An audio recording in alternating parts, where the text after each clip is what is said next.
તો ભાજપના વધુ એક ઉમેદવાર સામે વિરોધનો વંટોળ. સુરેન્દ્રનગરની બેઠક પરથી ચુવાડિયા કોળીને ટિકિટ અપાતા વિરોધ છે. સુરેન્દ્રનગર બેઠક પરથી ચંદુ શિહોરાને ટિકિટ આપતા વિરોધ. તળપદા કોળી સમાજના આગેવાનોએ સંમેલન બોલાવ્યું છે.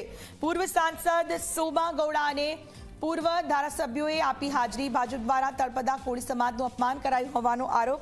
કોંગ્રેસને તળપદા સમાજ ટેકો આપશે તેવો કરાયો હતો નિર્ણય.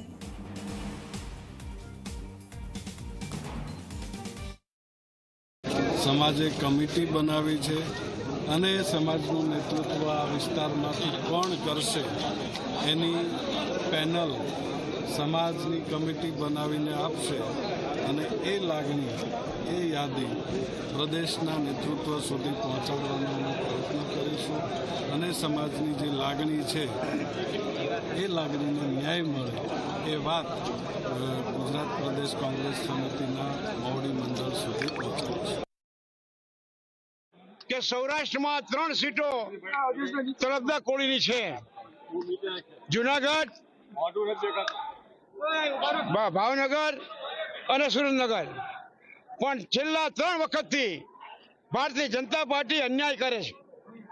જુનાગઢ અને ભાવનગરમાં બંને પાર્ટીઓ કોળીને ટિકિટ આપે છે.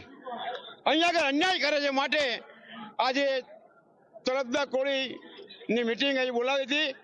એના વિરુદ્ધમાં કે ગમે એમ કરીને કાં તો એને ઉમેદવારી પાછું ખેંચે અને તળપદા કોળીને ટિકિટ આપે, બસ. એટલે એ અન્યાય સહન ના થાય એટલા માટે આજે તળપદા કોળી બધા ભેગા થયા છીએ અને એમને બતાવીશું કે કેવી રીતે સીટ જીતાય છે.